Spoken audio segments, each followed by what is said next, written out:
Hi, it's Jane, and I thought I would sit and knit a little bit. We'd have a little conversation.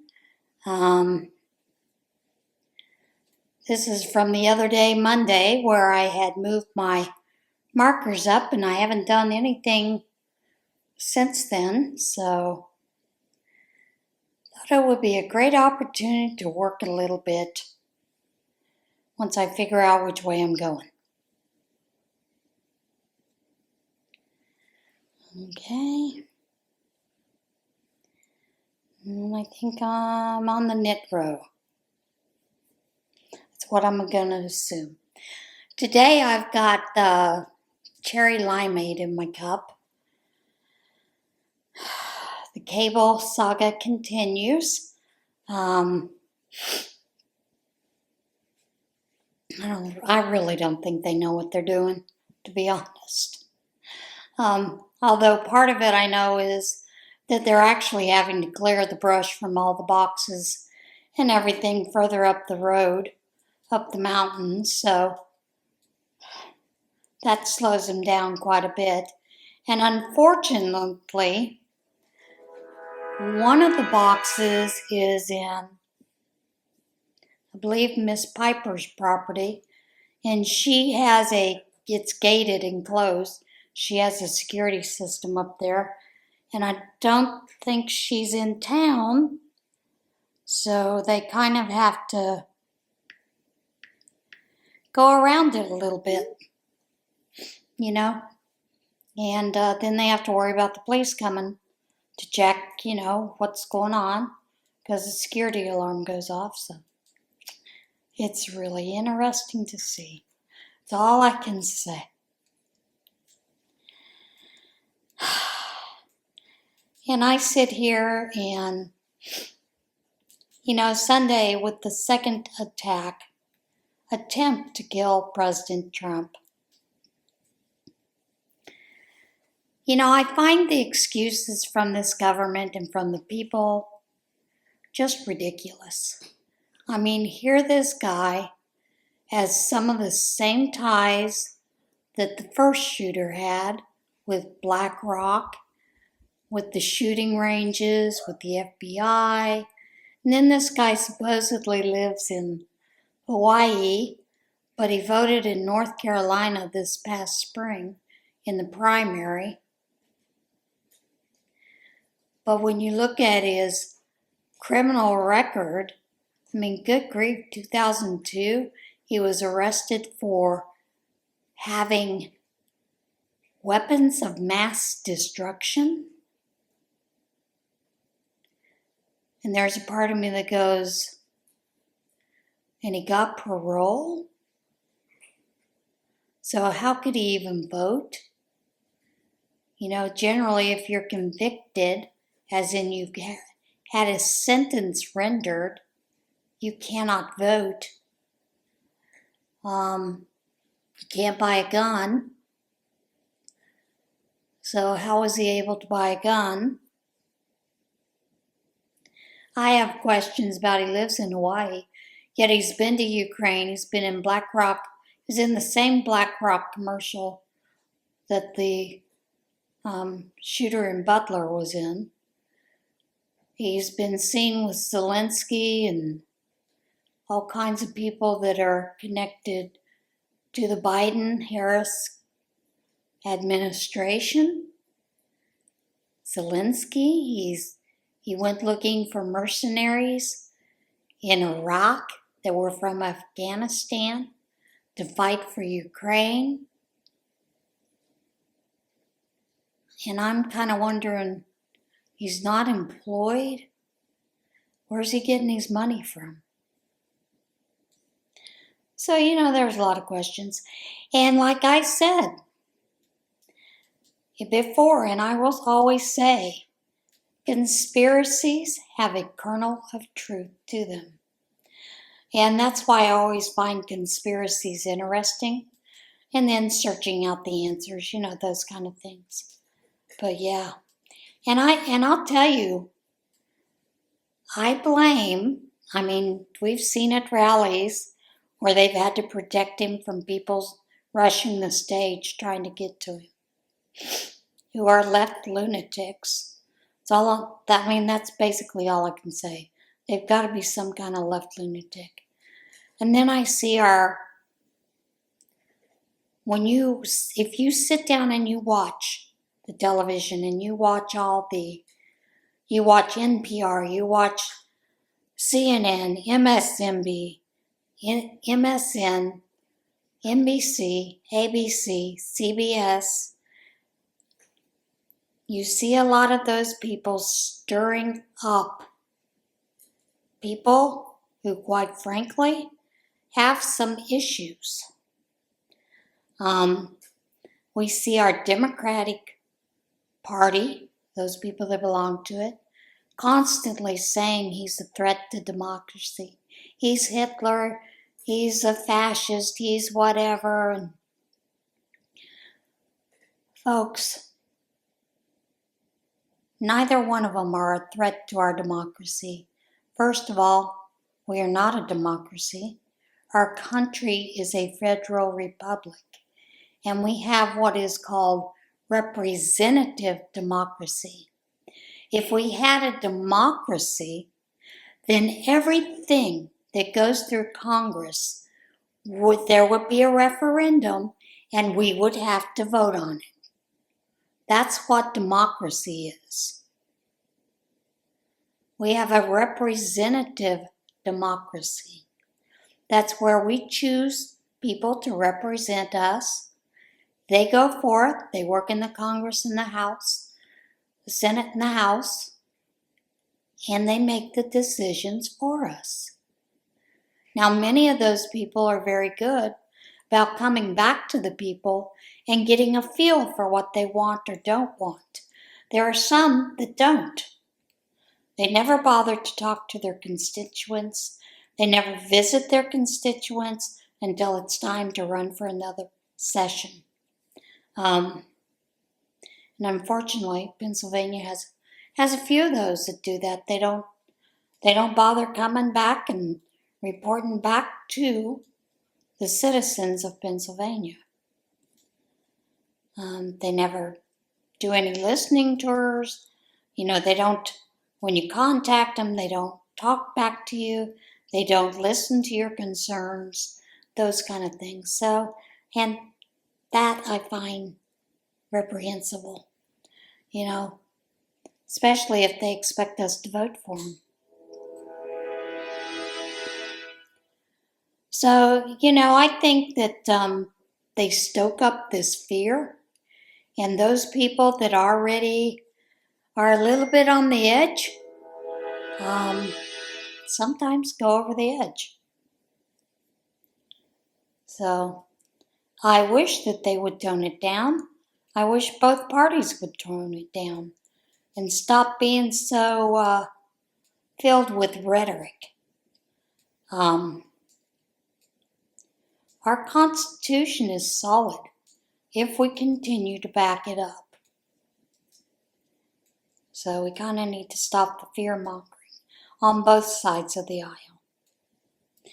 But I will tell you, the one thing that just ticks me off more than anything is when you have a party that continually lies about the other party. They both do it, but we're constantly seeing the Harris-Walz campaign claim that Project 2025 is Trump's. It's not. It was a plan put out by the Heritage Foundation, the same way that Obamacare was put out by the Heritage Foundation. So,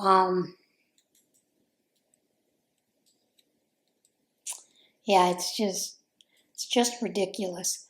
All it is ideas, the think tanks that get together and come up with these plans. That kind of thing. And I look at it like this. Harris campaign, basically, you guys should do yourself a favor and stop spreading that lie. Because it's nothing but a lie.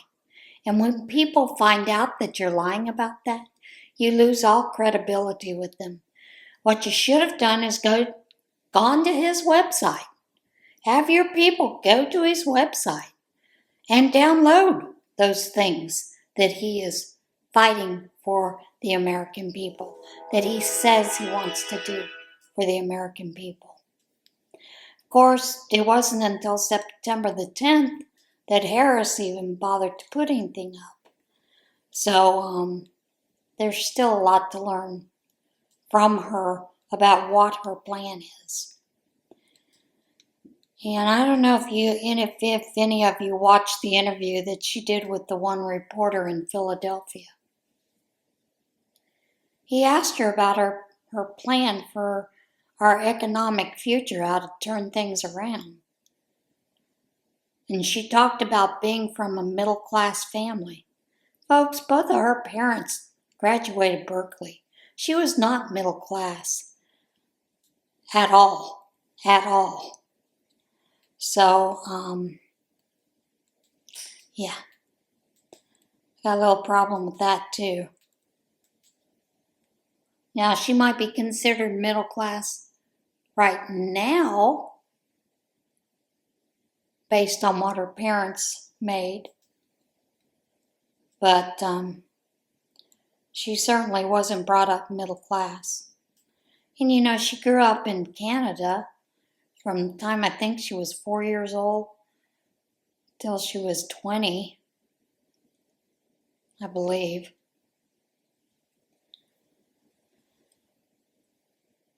So, I don't know. And yes, she was an anchor baby. She was born in the U.S. Makes her a U.S. citizen. Got no problem with that. But I am tired of those lies. I'm tired of some of the lies that I've seen come out of the Trump campaign as well. But like I said, for me, this election again is voting the lesser of two evils. So, and I hate feeling like that. I hate going down that line, looking at that. And I'm the type of person, I was always an independent. Of course, everywhere that I'd lived before as an independent,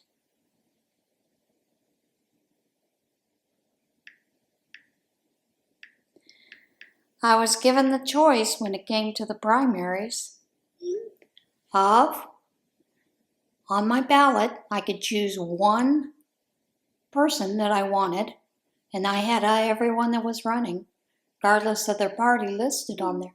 I could choose that party in the primary and be done with it. When we moved to Pennsylvania, you have to be either Democrat or Republican to vote in the primary. And I will tell you, my values do lie more with Republican. I'm a bit more conservative. I don't think that, think we need to have some transparency in the way the government spends the money that we give them. And I think they need to be better stewards of it. Because I think they waste a lot of it. And, we've seen reports year after year, where they paid $312 per hammer, to build something. And I'm like, really? I mean, that's ridiculous. Go to Walmart, get a hammer for a couple of bucks. So,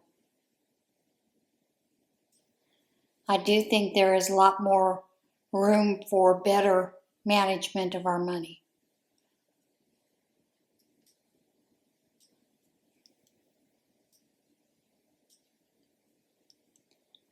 So that's kind of where I stand on that, and it just frustrates me no end.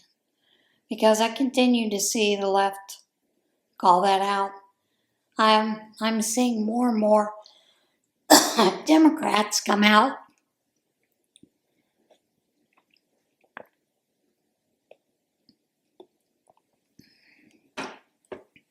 saying that you need to be punished for misinformation. This is what they determine, this misinformation. It's something they don't like. Something you may have said that they don't care for, they don't like, so that's misinformation.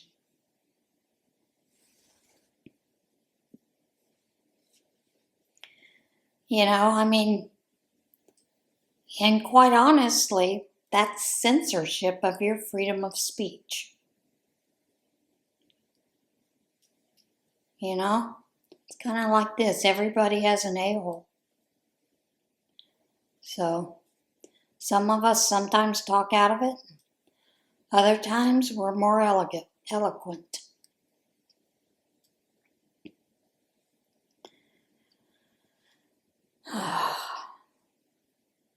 And I really wish the Democrats would learn the difference between an assault rifle and an AR light rifle, an armor light rifle. Not quite the same instrument, and background checks for them are both very different. And I kind of wish that there would be some Democratic congressman try to go get an assault rifle, a true assault rifle, because those, my friend, are hard to get. You have to have a $10,000 security bond with the government. You have to prove that it's being used for educational purposes or whatever it is designed to be used for, that you have a right to do that, to carry it. The insurance liability that you have to carry on it is astronomical. Plus, there aren't that many of them around to purchase. So I would like for one of them to try to purchase one and see what it entails. And maybe they'd be more truthful about it. But yeah, if you don't know your weapons, you got no room to talk, folks.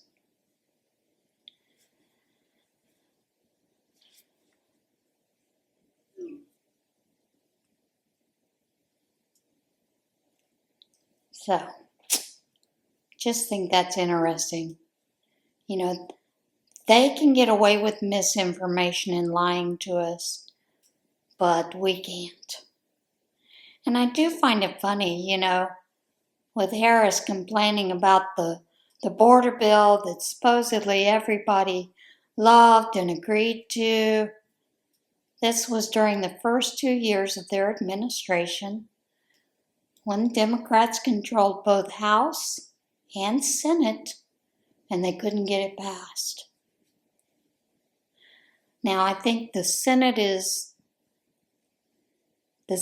now, for the last 2 years, has been controlled by the Democrats, and the House has been controlled by the Republicans. So, and there's been a lot of talk about the SAVE Act. And I'm sorry, I have no problem with you having to prove that you are an American citizen in order to vote. I don't know why people have such an adversity to it. And they're constantly saying, well, it's because there are some people that are born without birth records, blah, blah, blah, blah, blah. But many of those have already got documentation showing that they're American citizens. So, and I mean, if you follow any of the stories that are out there on the API and Reuters, and even our federal government, state after state has been putting out there that they have found anywhere from 300 to thousands of people who are not legal citizens of the U.S. that are registered to vote.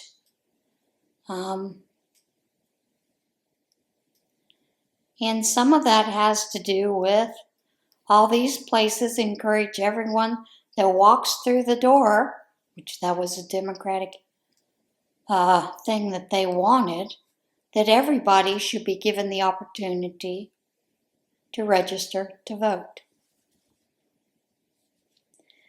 But then they don't bother to tell them that if they're not citizens of the U.S. and they vote, that's punishable by deportation and or prison time.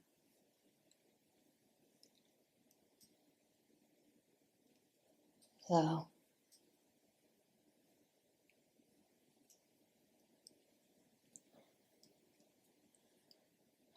it's just crazy, this world we live in. And I had someone trying to tell me that they're all for Medicare for all. I'm not. My experience with Medicare has been abysmal. Told you that I needed CPAP.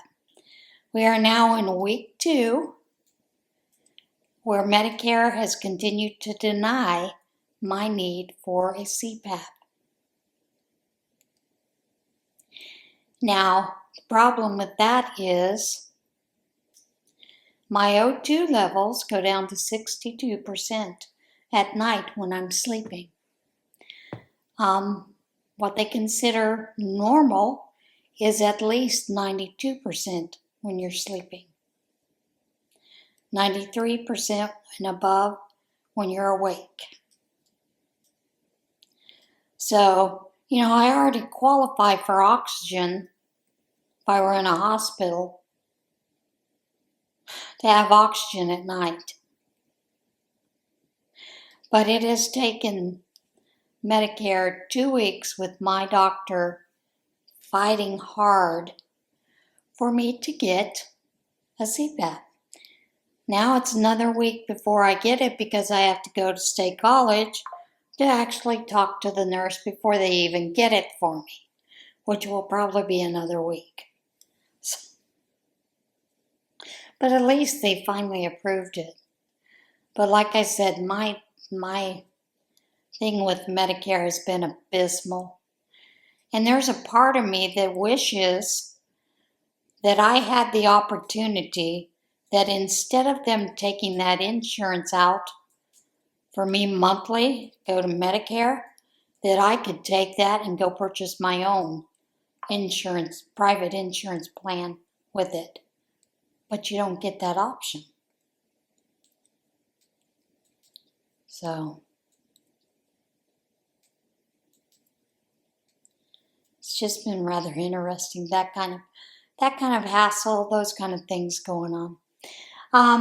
The cats, they have been a royal mess.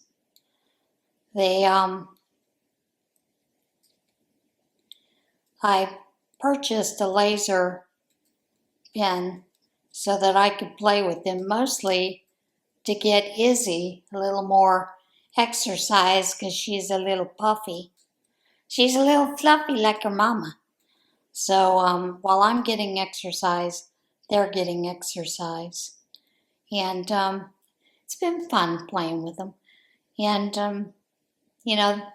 take them throughout the house with it when we're playing so that we can both get a little exercise instead of me just sitting on my rear end and moving the dot around. So that's been fun playing with them that way. And Ronan still is the only cat that will meow. And he wants those blinds open right away. Normally I will open them once I get into the living room. I open the ones in the living room. I don't open the ones in the bedroom. I just don't like those being open. So I don't open those at all. Of course, the sunroom doesn't have blinds. And I chose that on purpose because, well, I'll tell you why. Because Thomas, when he was alive, he liked having the house very dark. He didn't like having blinds open at all. And I liked having the blinds open, being able to see what was going on and all those kind of things. So, do have them open now. Cats love it because they get to watch the deer and the chipmunks and squirrels and butterflies and bees and all that kind of stuff out there.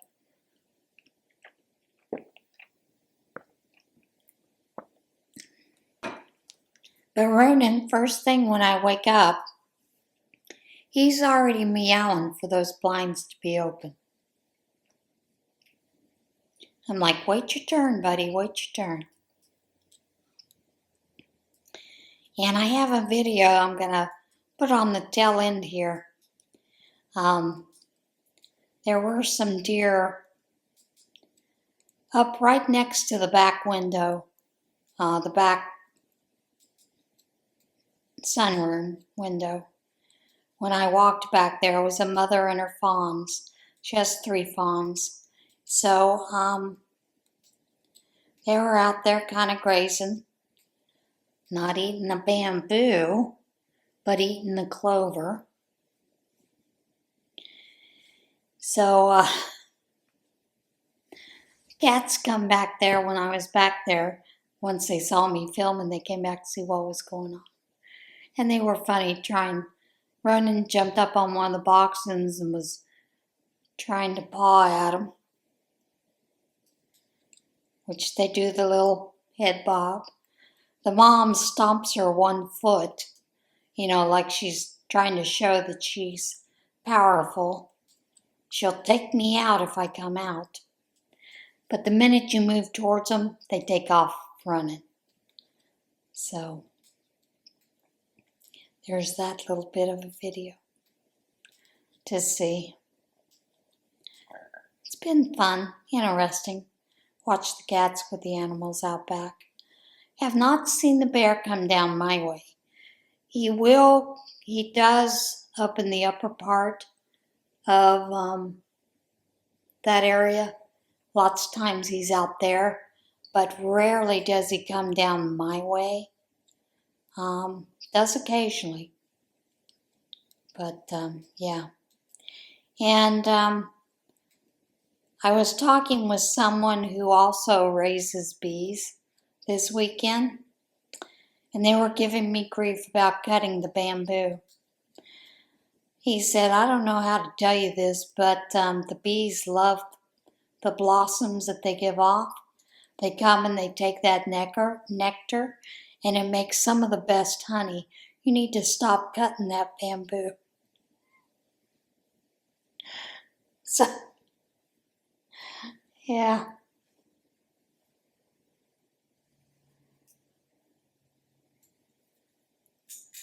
Need to untwist this a little bit.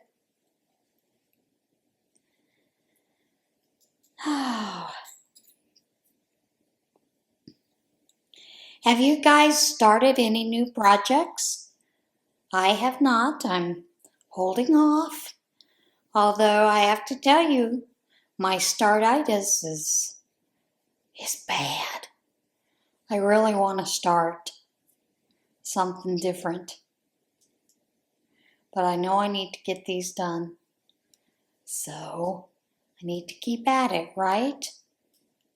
Yep, need to keep at it. Now, the only thing that I find hard about this whole thing with the the Xfinity and, them having my internet is I don't get to catch up on people's videos at all. And I'm trying to work it in between where when I'm at home, I'm able to film more things for the channel, as well as get them up once the internet comes back up, later in the evening. But there are times I just do not have that opportunity whatsoever.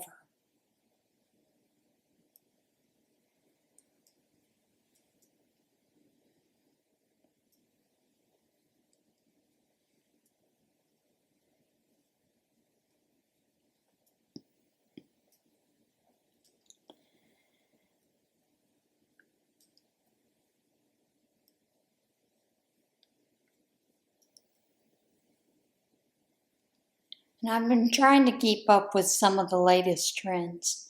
I know granny squares seem to be real big lately. And I like making granny squares.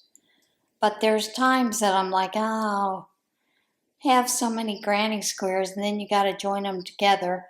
And I do a continuous join.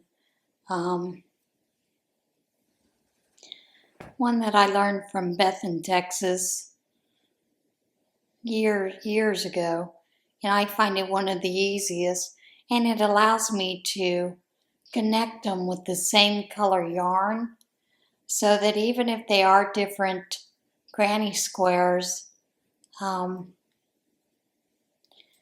creating another border around them while I'm joining them. And I think that comes out really nice. Now I know Juan from Juan the Yarn Addict, he has a method that he uses that is quick and fast, and I've done that before when I needed to do one really fast. But I prefer the one where I'm actually crocheting the border on so that I can use the same color yarn to join those squares. I think it makes it a little bit more cohesive. I don't know, for sure or not. And lately, the aurora borealis has been absolutely stunning. And I know here in Pennsylvania, I believe it was Saturday, Sunday, and Monday night, if you went outside during the dark, you could actually see some of that. And of course, where I live, I'm able to have that darkness as long as I turn my motion sensor lights off.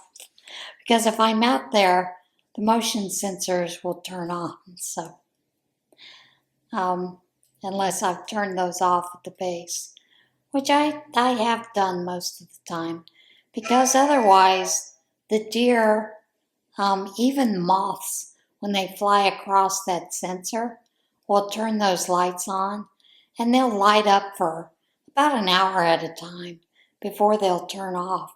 So if there's constant movement, like moths, bugs, birds, animals, back there, they're on all night.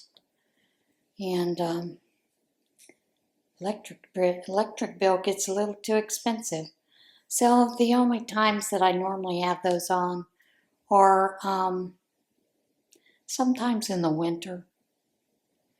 But for the most part, I don't turn them on that often.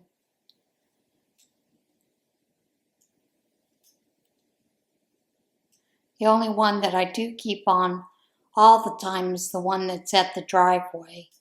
Most people are not going to come up the other way to get towards this house, and that one lights up at the end of the driveway. As far as if someone's approaching the front door, it'll come on as well. So that one I leave on all the time. But the other two are just almost a nuisance. At first I was like, oh, I like the security. But then I'd be sitting here at night, and all of a sudden I'd see the light go on.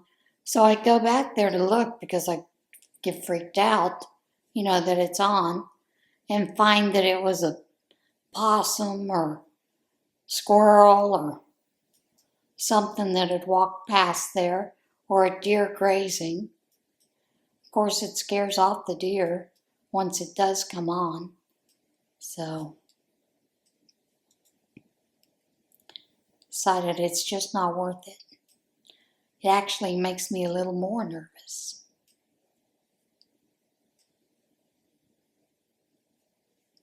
Besides having the usual security stuff going on. The cats were rather funny. We had the photographer for the agent that I'm using to sell the house. He had a photographer come out to do 3D video inside the house and around the outside of the house for her to get some better pictures than what he did with his cell phone. And the cats, the minute they heard that doorbell ring, they go running back into the sunroom, which is also where I sew. And I walked back there because I was cleaning up some stuff. And they're under my sewing machine, hiding out. And even when she came back into that room, they had cornered themselves there that they couldn't get out. So it was funny to see once she did finally leave and they started coming back out, a little cautious and slow. If I moved too quick, they'd jump. So cats are funny. Funny little critters. And Izzy, I changed out the tablecloth on the table, the dining room table. And for some reason, Izzy likes this tablecloth. She's constantly going to lay on it, sleep on it, and I constantly have to get her down from the table. And when I do some of my Bible studies, I'm at the table doing that with some of the different books and concordias and, things like that I'm looking at while I'm doing the Bible study. She will jump up there. She comes towards me and I'm like, what are you doing on my table? She kind of looks at me and then she kind of does this thing and I'll say, what are you doing on my table? And she'll look at me and she'll kind of start to walk away. I'll say, get off my table. And she'll jump off the table and I'm like, thank you. So, but there are times she of the two is the most stubborn.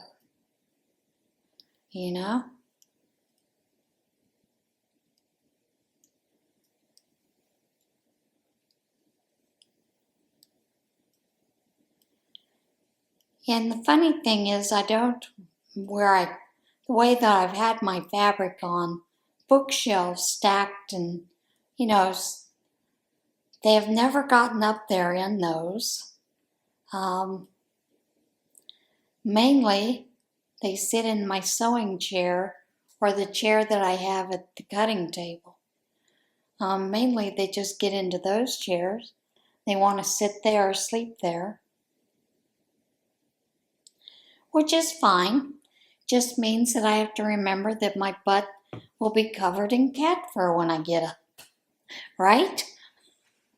Yeah, that's usually what happens. All that fur and I don't have enough opportunity to wipe it up, to clean it up.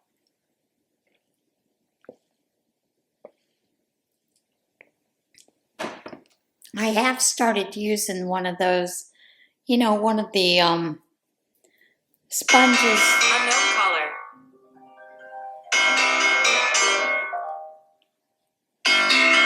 Turn that off. Sorry, folks. One of the sponges that has the green scrubby part to it, because that green scrubby is great for removing the fur off of those things instead of using one of the lint rollers. Because what I find is I have to do that repeatedly and I go through a lint roller pretty quick. This I can use constantly and then pull the fur off, so it's a little bit easier. So I use that mostly. I do sometimes just wrap my hand with duct tape and go at the different, those seats in there to clean those off. And that works well too. Gets up a lot of it and picks up a lot more hair than fur, than what the roller lints do. And it doesn't matter whether I buy name brand, off-brand, Walmart, Dollar Tree, whatever it is, you barely use the things and you have to rip off that piece of tape for a new piece of tape. Find duct tape works a lot easier. So I generally use the duct tape. Just found that much, much easier. Yeah, my big thing with my startitis right now is I want to use up those cakes that I have wound up. And it doesn't matter, what I make with it, even if it's a simple hat. I just want to start something new.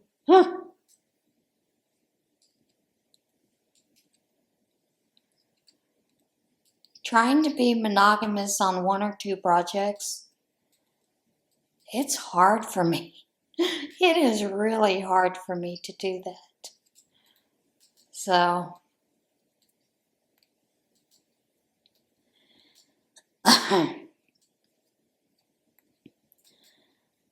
I had told you folks that I was planning on doing a live with the drawstring bags for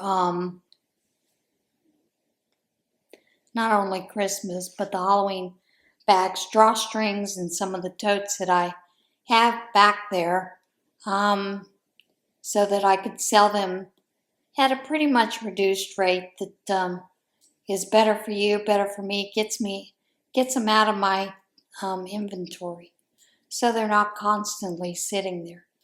That is the only reason that I've not been making more bags.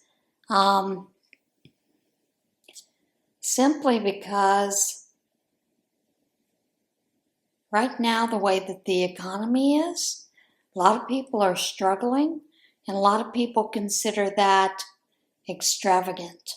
So I'm seeing less sales that way, which I understand completely. Like I said, I'm sitting down right now writing out my grocery list for the next month, the things that I need to get, also planning in cost for some of my drugs that I have to pay for, because I have to pay for a couple of them. It's probably going to be about $300 to $400 out of pocket that I have to pay for those. And then, putting back, guesstimating how much I need for gas, paying for all those different payments, those kind of things. So when I get finished with my grocery list, sometimes I'm looking at it and going, do I really need that? No, I can do without that. Do I really want to buy another package of tea to make some iced tea? Can I just drink plain water?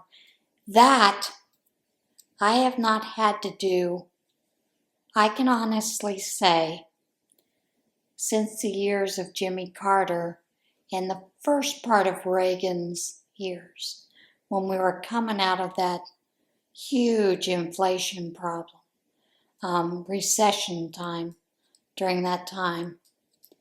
And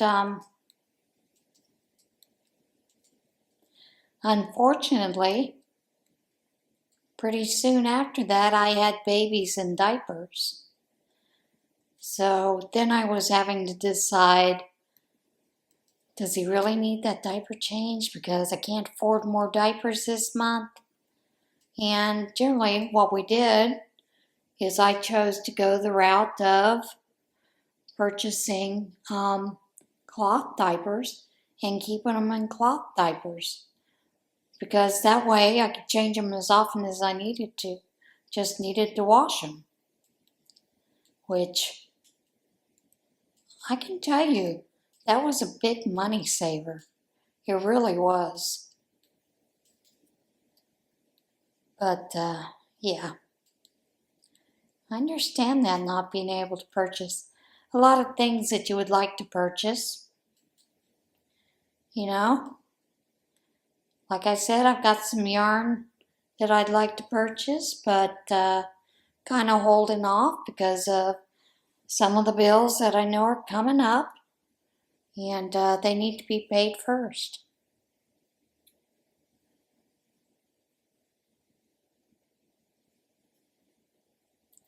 So yeah, but anyway, I am hoping that Xfinity will get their stuff done this week,